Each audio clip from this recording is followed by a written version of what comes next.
So, welcome to the podcast. The name of this session is A Day in a Life of today's General Manager. We have Mr. Vinit Chhabra, the General Manager of the Khyber Himalayan Resort and Spa, Gulmarg. Welcome, sir. Thank you so much for having me, Ranjeet. Great to be here. How are you doing today? Fabulous. A fantastic sunny day out here in Gulmarg after a few more days of rains.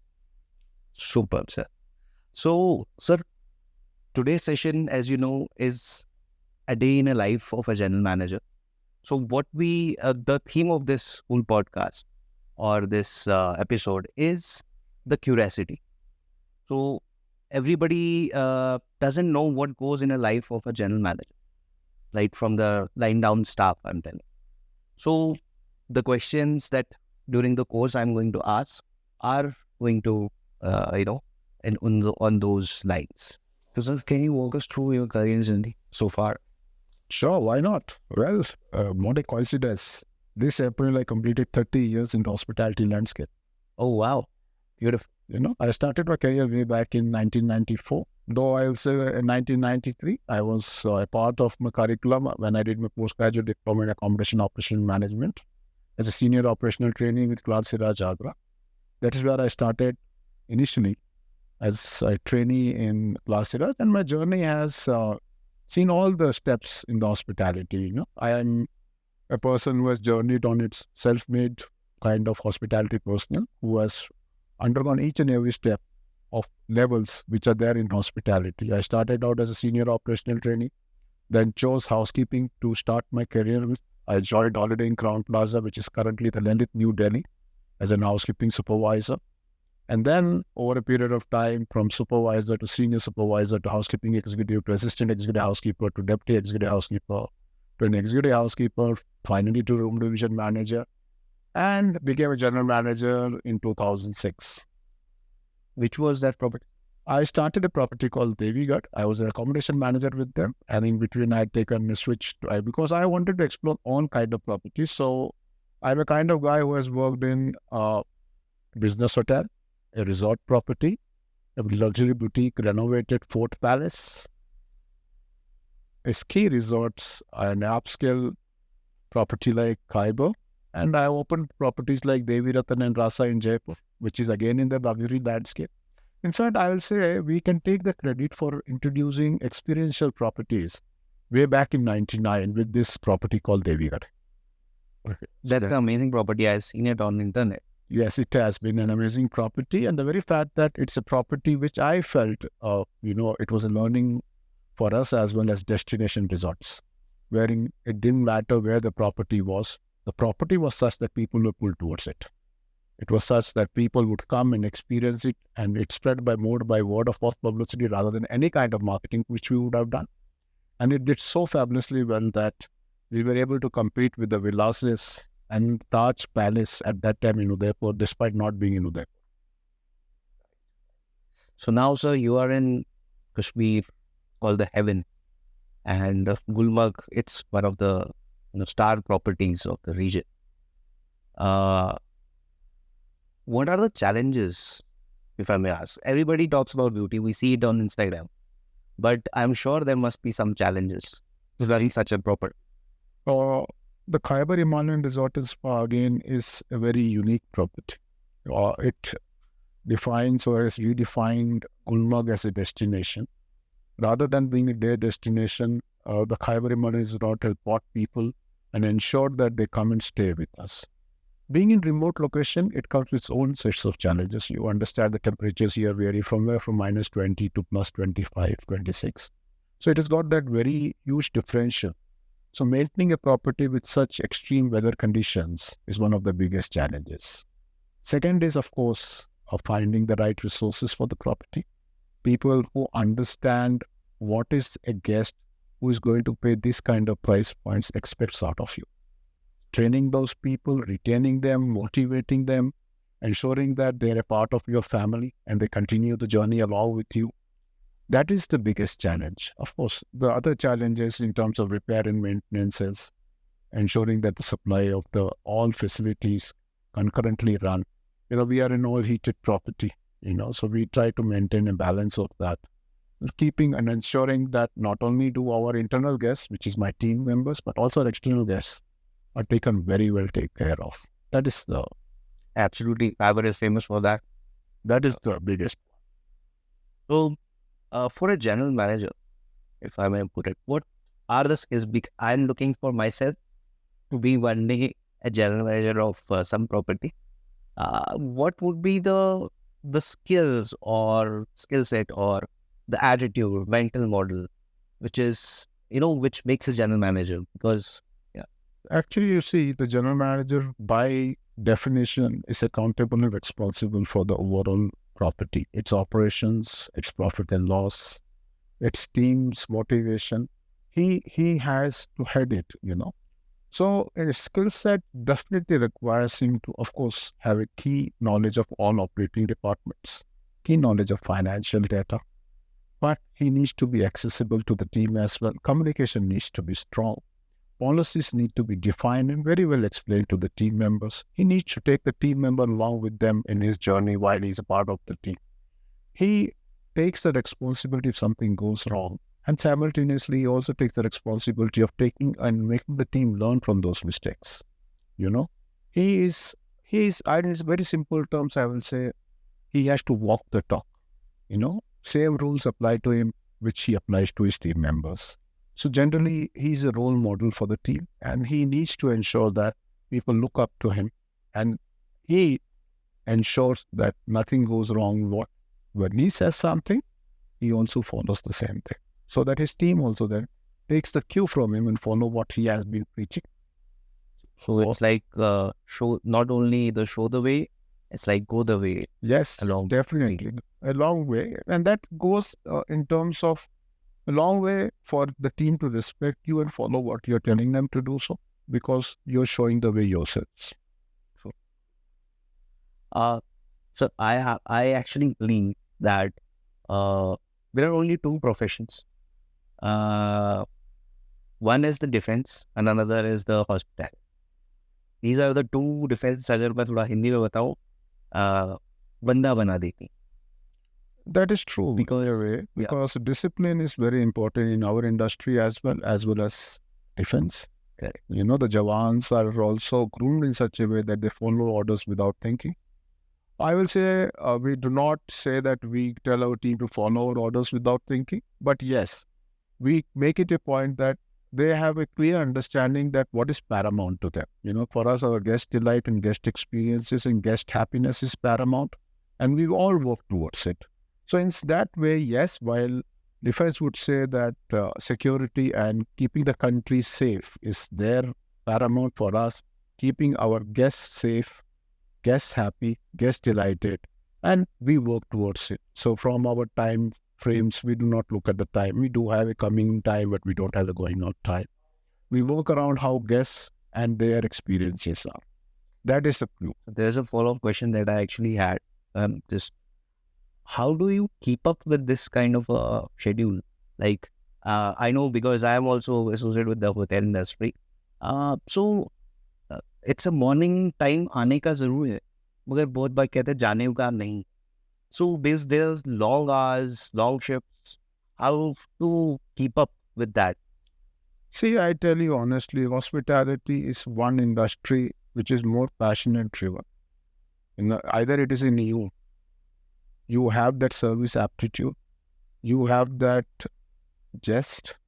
You have it in you to work like that without thinking it like a work.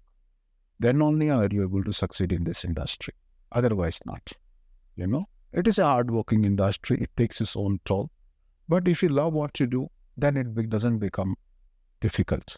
But if you don't love what you do, then surely I don't think so you'll be able to survive in this industry. I guess this is general mantra for every industry now. It is, but certain places like I'll say today nowadays, Internet of Things. You are doing coding, you're responsible for your own job. You can work from home, you can come to the office. They make office spaces also more livelier. There are not many facilities and amenities which are provided to the team. But as compared to that, you are responsible for your job, you're own accountable for your own job, and if you deliver it on time, you are praised about it. But here we have a lot more intangible results. It has to work on the as a team. Yeah, you're responsible for not many people who will come together and work together to deliver one experience. Right? You are not individually doing something. This is not an individual job. There are no individual performers. This is all about team performance. So, and when I say team, we have got so many core departments working simultaneously to give that kind of experience and delight to the guest. Right. The hotel consists of the various front of the house and the heart of the house department, and we work in conjunction to ensure not only the guest delight, but our internal guest, which is the team delight as well. So when I say front end, we consider front office, food and beverage services as the front end operations of us, while the heart of the house will have housekeeping, will have engineering. The housekeeping is now slowly, gradually, because of the interaction, has moved towards the front in some part of the hospitality. But engineering plays a very crucial role. Production plays a very crucial role. Then there's supported by teams like kitchen stewarding. In housekeeping, there are various subsections. Laundry plays a crucial role. Pest control, landscape, horticulture. And see, we work like spokes of a wheel, Right. We have to come together to deliver that experience. Wherever there is an issue. Now, we are human beings, serving human beings. We might make mistakes. But the best part is we learn from those mistakes so as to not to repeat it, so that we do not spoil any other experience of any other guest, And we try to also make up for any such faults which we might have done. That is the beauty of our industry, that we keep learning every day. It's a continuous learning. What happened yesterday was yesterday. Today is a new day. Neither the pros nor the cons are counted.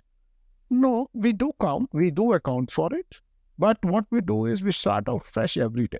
Right. We come out with a fresh set of mind, and we come out with the thought process that today we will ensure that we will not repeat what went wrong yesterday.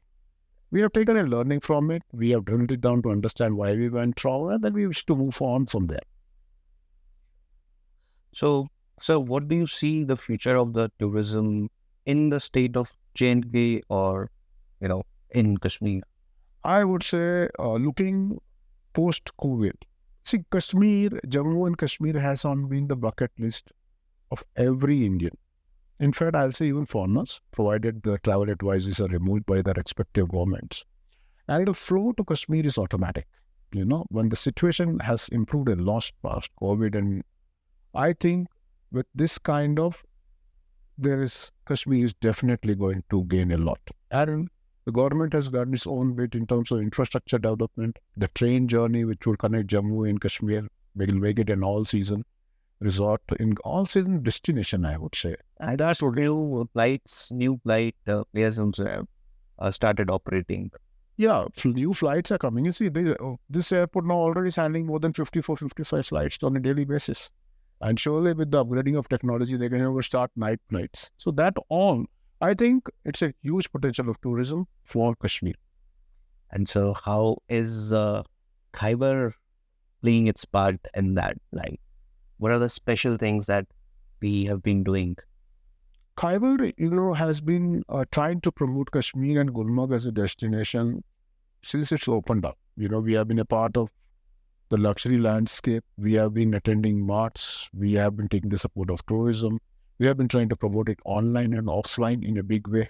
We are open to any kind. We are inviting influencers to come and experience Kashmir and explore Khyber in all seasons, from ski resorts to summer, autumn, spring, winters. We have everything and everything to offer during all these seasons. And we are continuously looking at an opportunity to improve. Right. We are not, in a way, I'll say, just sitting on our laurels. We continuously keep looking at an opportunity to improve, where we can offer new, exciting things to our guests, where they can make it more interesting for them. And that's how we go about it. Just building on to this part, usually I'm talking about the general perception that Gulmarg is a winter destination.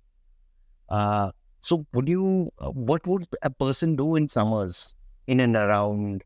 Say Gulmarg, of course, the beauty of Gulmarg outshines in winters because of the powder, the glitter.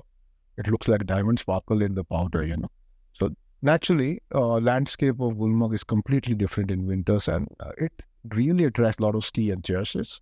But I get a mix of all kind of people. Even in winters, I get a lot of family people. I get a lot of people who come for the snow of Gulmarg, the weather of Gulmarg during that period of time. But when it comes to summer, I personally feel that the activities are much more. You know, though the natural landscape, Gulmarg stands for flower, the valley of flowers, right? The name of Gulmarg, right? So you have so much to explore. Yes, you can go on trekkings, you can go on picnic spots, you can go on to the various spots which are over here with your family and enjoy it thoroughly. Yeah, it can easily be a 2-3 night destination, provided the mindset what you come with. And I personally feel there are two aspects to it. You can go look at Gulmarg in terms of activities, in terms of trying to see how adventurous you can be. And second, I look at Khyber as a destination resort, irrespective. Within the resort itself, you can do so much. You got a heated pool, you got spa, you got snooker rooms, you got kids play area, you got outside walking areas, you got amphitheaters, There is beautiful lobby, you have got music happening. So you can plan much more out within the resort as well as outside. That's your call, how you would like to take it on. Sure. So now moving to a bit personal area, what is your fitness mantra? Because I feel that you are more fitter than me. So, yeah. Well, to me, honestly, the property is big enough. Taking rounds in itself is adding on to controlling the way you look at. I also do my gym every day in the morning, then sitting is less, walking is more. That's it. And of course, because I stay in the hotel, I keep a very strict look at my diet. So I ensure that I eat what I can burn off so that I don't really fall into the trap, and I only eat what my body will allow me to. Sure. So gym, walk, and diet. That's it.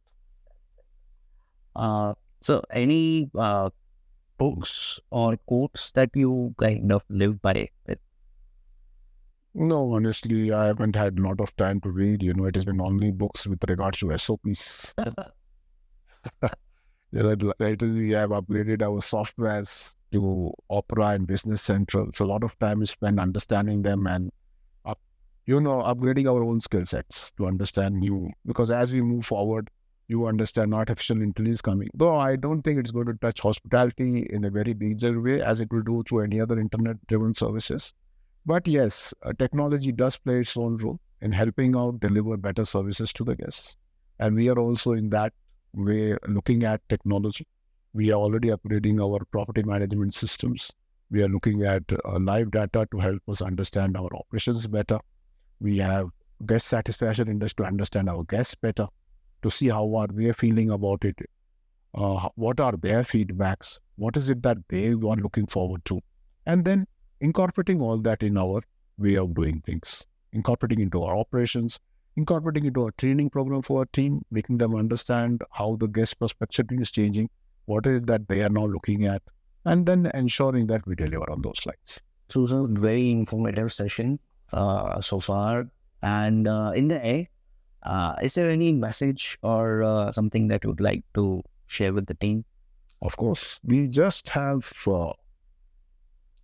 because we have been in the existence for past 11 years, we have moved towards changing our vision and mission statement, and we have changed our core values, coined simple. Simple. Simple. S stands for sustainability, I stands for integrity, M stands for modernity. Right. P stands for persistence, L stands for learning, and E stands for M. Wow. It's great. It's simple. Very simple. Simple for everybody to remember. Yes. So great. On this note, I guess today's session is over. Thank you so much for having me, Ranjeet. It was great, wonderful interacting with you. Thank you, sir. Thank you. you.